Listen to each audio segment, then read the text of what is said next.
Narcotics bureau को रिया चक्रवर्ती का confession मिल चुका है। जी हाँ, hello guys, welcome to movies Adda. मैं हूं ज्योति नाहक। बता दूं आपको कि नारकोटिक्स ब्यूरो ने रिया चक्रवर्ती को कन्फेस करने पर मजबूर कर दिया एंड फाइनली रिया चक्रवर्ती ने अपना कन्फेशन दे दिया है कि हाँ, मैं मैरिजुआना लेती थी। जी हाँ, चलिए आपको पूरी कहानी बताते हैं। जिस तरीके से जब से ड्रग्स का एंगल एक्सपोज हुआ है ओवरऑल एंड उसके बाद से लगातार एनसीबी जो है वो रडार पर है इन सभी लोगों के। अब मैं आपको बता दूं कि आज चौथा दिन है जब लगातार रिया चक्रवर्ती से इन्वेस्टिगेशन हो रही है 7-7, 8-8 घंटे तक। लेकिन अब मैं आपको बता दूं फाइनली थक हार कर ही सही, लेकिन रिया चक्रवर्ती ने सारा कुछ उगल दिया है। रिया ने कहा कि यस, मैं ड्रग्स लेती थी, मैं मैरिजुआना की एक रेगुलर कंज्यूमर हूं। और सिर्फ इतना ही नहीं, रिया ने एक और बड़ी बात कही है। उन्होंने कहा कि सिर्फ मैरिजुआना नहीं बल्कि बहुत सारे ऐसे हार्ड ड्रग्स हैं जो मैंने लिए हैं और बहुत सारे ऐसी स्टेरॉइड्स हैं जो मैं लिया करती थी। Now that is a big development, big confession. और मैं आपको बता दूं कि अपने पर मुसीबत आती देखकर रिया चक्रवर्ती एंड शौविक चक्रवर्ती, इन दोनों ही लोगों ने इंडस्ट्री के 25 बड़े नामों का लिस्ट दिया है एनसीबी को। जी हाँ, एनसीबी के पास आ चुके हैं 25 बड़े बॉलीवुड सेलिब्रिटीज के नाम जिन पर 10 दिनों के अंदर अंदर एक्शन लिया जाने वाला है और ये लिस्ट पहुंच चुकी है एनसीबी के हाथ में। Definitely this case is totally going out of the radar now.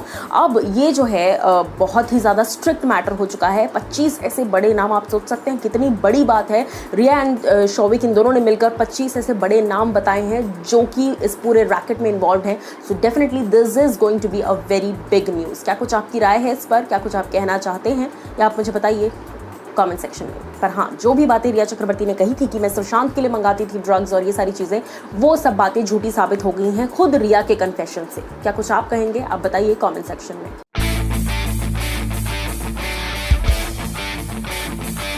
इस वक्त की सबसे बड़ी खबर ये आ रही है कि रिया चक्रवर्ती फाइनली अरेस्ट हो चुकी हैं एनसीबी के जरिए। जी हाँ, hello guys, welcome to movies Adda. स्वागत है आप सभी का और मैं हूं ज्योति नाहक।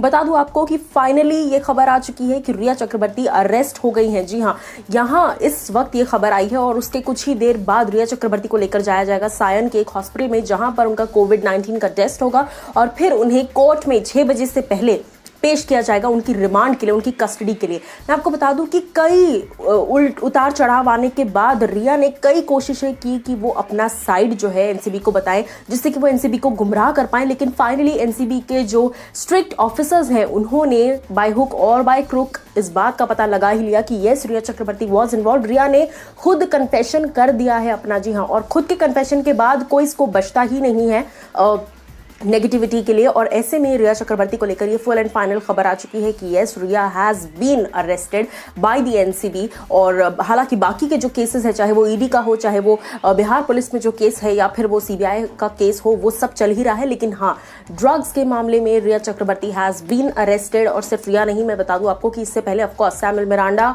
Dipesh Sawant, Showik Chakraborty, 3 peddlers, drug peddlers, ये सभी लोग अरेस्ट हो चुके हैं। और अब रिया चक्रवर्ती बचते बचाते ही सही, लेकिन कई अरसों बाद ही सही, लेकिन finally Riya Chakraborty has been arrested. अब आप लोग एज अ व्यूअर क्या कुछ कहना चाहते हैं इस पर, आप मुझे बताइए नीचे दिए गए कमेंट सेक्शन में।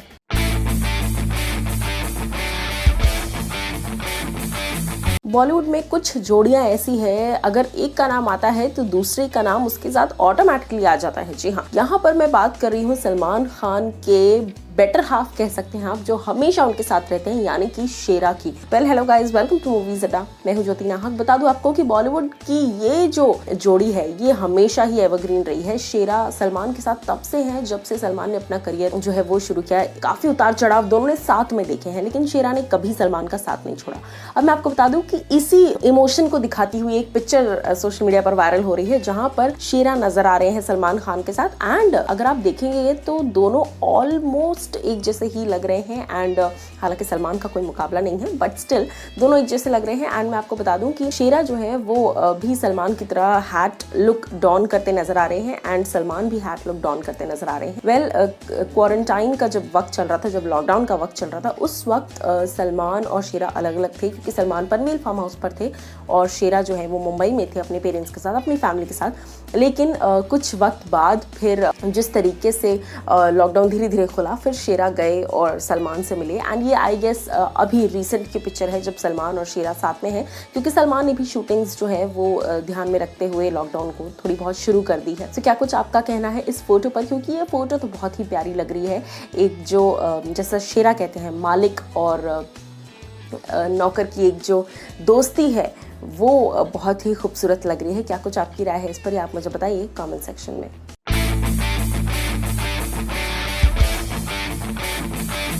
सुशांत सिंह राजपूत की फैमिली इस वक्त सबसे ज्यादा खुश है। जी हाँ, और फैमिली में सिर्फ परिवार वाले नहीं बल्कि अंकिता लोखंडे भी आती हैं। सुशांत की फैमिली का ही हिस्सा कही जाती हैं अंकिता लोखंडे। अब मैं आपको बता दूं कि रिया चक्रवर्ती के अरेस्टिंग पर क्या कुछ रिएक्शन है अंकिता और उनकी सिस्टर श्वेता सिंह कीर्ति का, सुशांत की सिस्टर श्वेता सिंह कीर्ति का। Well hello guys, welcome to movies Adda. मैं हूं ज्योति नाहक। बता दूं आपको कि श्वेता सिंह कीर्ति सुशांत सिंह राजपूत की जो सिस्टर हैं, उन्होंने रिया के अरेस्टिंग के तुरंत बाद पोस्ट शेयर किया जहां पर लिखा हुआ था रिया चक्रवर्ती अरेस्टेड, एंड उसके साथ साथ उन्होंने नीचे लिखा God is with us. And सिर्फ इतना ही नहीं, अंकिता लोखंडे ने उस पोस्ट को लाइक भी किया है एंड नीचे कमेंट भी किया है the with a lots of hearts. मैं आपको बता दूं कि अंकिता शुरू से सुशांत की फैमिली के साथ रॉक सॉलिड होकर खड़ी होती नजर आई हैं और हर चीज में फैमिली को सपोर्ट करती नजर आई हैं। सिर्फ इतना ही नहीं बल्कि लगातार अंकिता ने हर प्लेटफॉर्म पर इस बात को क्लैरिफाई किया कि सुशांत जब तक उनके साथ थे 2016 तक ना ही ड्रग्स लेते थे, ना ही वो किसी भी डिप्रेशन या एंजाइटी या किसी भी तरह की चीज़ों का शिकार थे। सो क्या कुछ अब आपकी राय है इस पर, आप मुझे बताइए कमेंट सेक्शन में। क्या कुछ आपका रिएक्शन है रिया चक्रवर्ती के अरेस्ट होने पर, क्या आप इस बात से सहमत हैं या नहीं,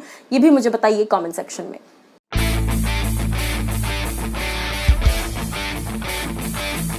अब तक पूरा मुंबई इस बात को जान चुका है कि 9 तारीख को, रादर पूरा इंडिया इस बात को जान चुका है कि 9 तारीख को कंगना रनौत आने वाली है मुंबई। जी हाँ, लेकिन अब मैं आपको बता दूं कि बीएमसी ने क्या कुछ कहा है। Well hello guys, welcome to movies Adda. मैं हूं ज्योति नाहक। बता दूं आपको कि बीएमसी ने हाल ही में एक बहुत बड़ा स्टेटमेंट दिया। उन्होंने कहा कि कंगना रनौत जो कि कह रही हैं कि वो 9 तारीख को आएंगी, लेकिन इस वक्त जिस तरीके के हालात हैं तो हम उन्हें 7 दिन तक स्ट्रिक्ट क्वारंटाइन करेंगे। जी हाँ, मैं आपको बता दूं कि कंगना रनौत को सेंट्रल गवर्नमेंट से वाई सिक्योरिटी हासिल हुई है और कंगना रनौत इकलौती ऐसी बॉलीवुड एक्टर हैं जिनको वाई लेवल ऑफ सिक्योरिटी हासिल कराई गई है थ्रू द सेंट्रल गवर्नमेंट। और सिर्फ इतना ही नहीं, मैं आपको बता दूं कि शिवसेना से लेकर महाराष्ट्र सरकार ऑफ कोर्स एंड बीएमसी, इन सभी का ये कहना है कि कंगना अगर आई तो उन्हें 7 से 8 दिन तक स्ट्रिक्ट क्वारंटाइन किया जाएगा। कहाँ पर ये किसी को नहीं पता। तो कहीं ना कहीं कंगना रनौत से ये कह दिया गया है कि अगर आप आती हैं तो आपको 8 दिन तक क्वारंटाइन किया जाएगा।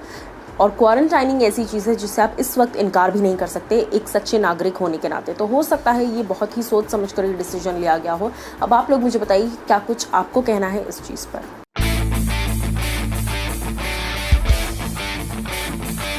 आमिर खान किस तरीके से कंट्रोल करते थे अपने बड़े भाई फैजल खान को, इस पर फैजल खान ने एक बहुत बड़ा स्टेटमेंट दिया है हाल ही में दिए गए इंटरव्यू पे। चलिए आपको बताते हैं इस बारे में। Well hello guys, welcome to movies Adda. मैं हूं ज्योति नाहक।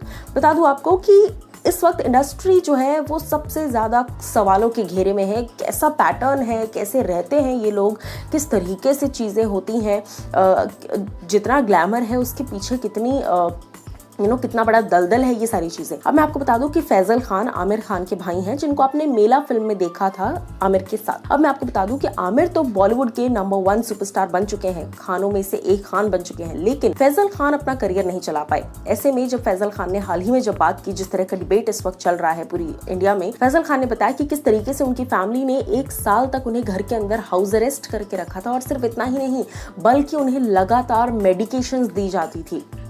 Can you believe that? I mean 1 साल तक लगातार फैजल खान को मेडिकेशंस दी जाती थी उनकी फैमिली के जरिए। Family as an Aamir Khan हो गए या फिर उनकी मॉम हो गई, उनकी जो फैमिली है आमिर खान की, वो लोग मिलकर फैजल खान को कंट्रोल करना चाहते थे, उन्हें हाउस अरेस्ट करके रखते थे। और सिर्फ इतना ही नहीं बल्कि 1 साल तक ये भी कहा गया कि फैजल पागल है और स्किज़ोफ्रेनिक है और मेंटली डिसेबल है, इस तरह की बातें कही गई। फैजल खान ने कहा कि 2007 में मुझे लगातार 1 साल तक अंदर रखा गया था और जब मैंने पूछा कि क्या प्रॉब्लम है, मैं क्यों बाहर नहीं जा पा रहा हूँ, उन्होंने कहा कि आप नहीं, तुम्हारी तबीयत ठीक नहीं है, तुम्हें दवाइयों की ज़रूरत है, तुम पागल हो और तुम स्किज़ोफ्रेनिक हो, इस तरह की बातें कही। और सिर्फ इतना ही नहीं, मैं आपको बता दूं कि फैजल खान ने कहा कि मुझे होश तब आया, मुझे एक किक जो है वो तब लगी कि मेरे सिग्नेटरी राइट्स भी लिए जा रहे थे कि आप किसी भी डॉक्यूमेंट पर साइन नहीं कर सकते, आप किसी भी डॉक्यूमेंट पर साइन करने के लिए भी अनेबल है, अनफिट है।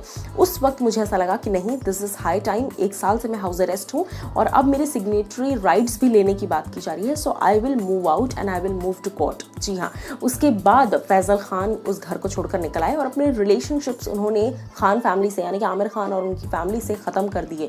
अब मैं आपको बता दूँ, उसके बाद कोर्ट में कई वक्त तक एक केस लड़ा गया जहां पर फैज़ल खान और आमिर खान दोनों लड़ रहे थे। आमिर खान लड़ रहे थे अपने भाई की कस्टडी के लिए और फैज़ल खान चाहते थे कि वो अपने उस फैमिली से अलग रहें अपने पिताजी के साथ। तो ये कहीं ना कहीं बहुत ही ऑब्वियस और बहुत ही वेरी मच अपने आप सेल्फ एक्सप्लेनेटरी केस है।